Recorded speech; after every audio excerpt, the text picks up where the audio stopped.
Je suis le bon berger qui donne sa vie pour ses brebis.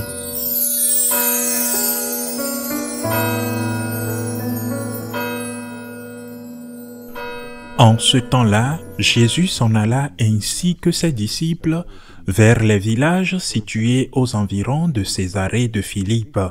Chemin faisant, il interrogeait ses disciples. Au dire des gens, qui suis-je?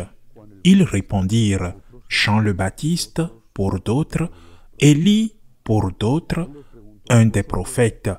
Et lui les interrogeait, et vous, que dites-vous? Pour vous, qui suis-je? Pierre, prenant la parole, lui dit, tu es le Christ. Alors, il leur défendit vivement de parler de lui à personne. Il commença à leur enseigner qu'il fallait que le Fils de l'homme souffre beaucoup, qu'il soit rejeté par les anciens, les grands prêtres et les scribes, qu'il soit tué et que 3 jours après, il ressuscite. Jésus disait cette parole ouvertement. Pierre, le prenant à part, se mit à lui faire de vifs reproches. Mais Jésus se retourna et, voyant ses disciples, il interpella vivement Pierre. « Passe derrière moi, Satan. Tes pensées ne sont pas celles de Dieu, mais celles des hommes. » Acclamons la parole de Dieu. Première chose à méditer dans cet évangile. Le Seigneur pose une question personnelle, c'est-à-dire que chacun doit donner sa réponse. Il a une chose générique. Que disent les gens que je suis? Mais les disciples ont donné des réponses. Alors, il vous demande, que dis-tu, toi? Qui suis-je? Il me demande, qui suis-je pour toi? Je me souviens toujours de ces paroles de Saint Jean-Paul II quand il disait, nous devons avoir une relation personnelle avec Dieu, de personne à personne. Dieu nous aime tous, mais il nous aime un par un. Dieu voit la forêt, l'ensemble, mais il voit l'arbre, l'individu, et veut avoir une relation avec nous, avec chacun de vous, avec tout le monde, avec moi. Qui est Dieu pour vous? Il s'agit de savoir tout au long de votre vie qui a été là pour vous, qui vous a toujours soutenu, qui est Dieu dans votre vie. Et sûrement chacun aura un mot avec lequel définir qui est Dieu pour lui. Pour certains, ce sera la lumière. Pour certains encore, ce sera la consolation. Pour d'autres, ce sera l'espérance. Pour d'autres encore, ce sera le salut. Qui est Dieu pour moi? Dieu pour moi est mon Rédempteur, mon Sauveur. Dieu pour moi est mon Libérateur, mais pas celui qui me libère d'une prison ou d'un tyran injuste ou d'un tyran mal placé. Il est mon Sauveur. Sauveur de moi-même, mon Libérateur, Libérateur de moi-même, mon Rédempteur, Rédempteur de moi-même. Car de l'extérieur, beaucoup de mal peuvent venir, des persécutions, des calomnies, mais le vrai mal est en moi. Et le fait de savoir que le Christ est le Rédempteur, est mon Rédempteur, me donne de l'espérance, me donne la force, et je le laisse entrer dans mon cœur, parce qu'il est plus fort. Et c'est pourquoi il est celui qui brise les chaînes, des chaînes que je me suis mises. Il est celui qui me libère des liens du péché. Il est celui qui empêche les instincts de prendre le dessus sur moi. Il est mon Sauveur. Et il est nécessaire d'avoir cette relation personnelle avec Dieu pour pouvoir le remercier. Non pas pour des choses génériques, mais pour des choses très spécifiques. La vie, bien sûr, la vie, mais aussi, et chacun devra avoir sa propre chose, n'est-ce pas? Aussi le salut. Seigneur, tu es mon Sauveur, tu es mon Rédempteur, tu es mon Libérateur. Je te dois ma vie, la vie que j'avais à ma naissance, je te la dois, la vraie vie. Et si Dieu le veut, la vie éternelle.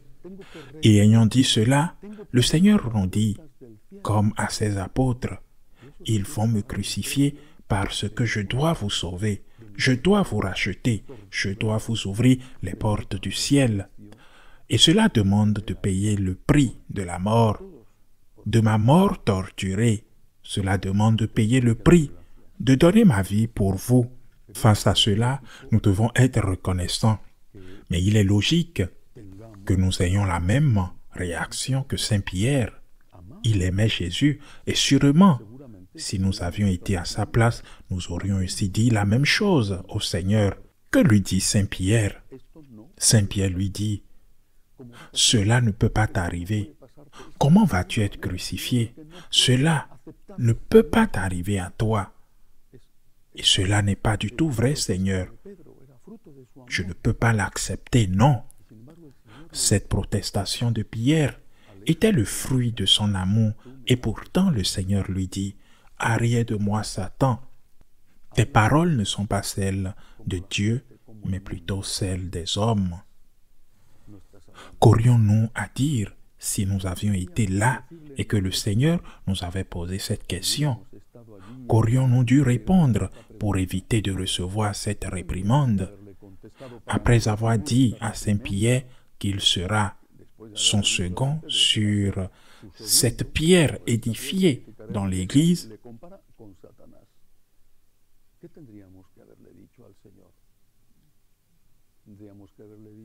il le compare à Satan. Qu'auriez-vous fait?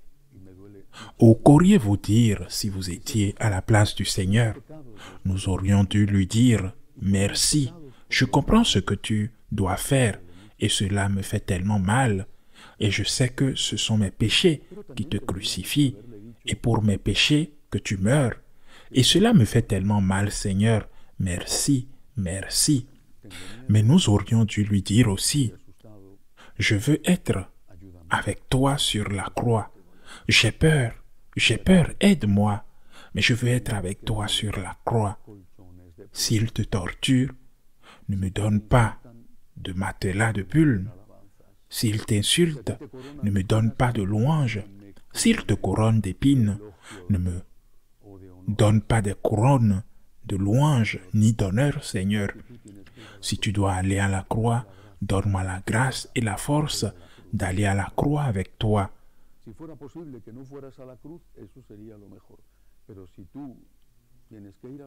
Si c'était possible de ne pas aller à la croix, je serais mieux.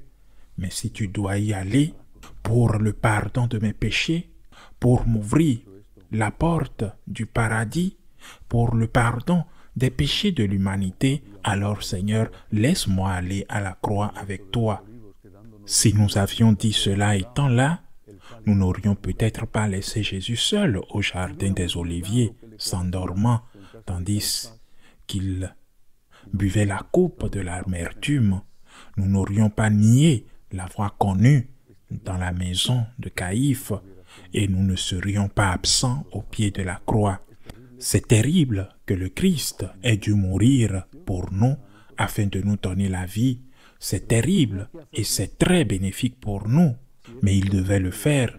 C'était le plan de Dieu et la volonté divine. Il devrait le faire. Merci Seigneur, merci parce que tu l'as fait et parce que tu m'as sauvé. Aide-moi Seigneur à être avec toi quand viendra le moment où tu seras crucifié. Qu'il ne me donne pas de laurier si on t'a donné des épines, qu'il ne me donne pas d'applaudissements si on t'a donné d'insultes, qu'il ne me donne pas d'honneur si toi, Seigneur, tu as été insulté.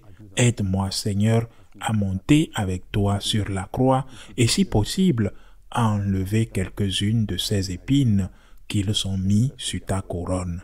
Ainsi soit-il.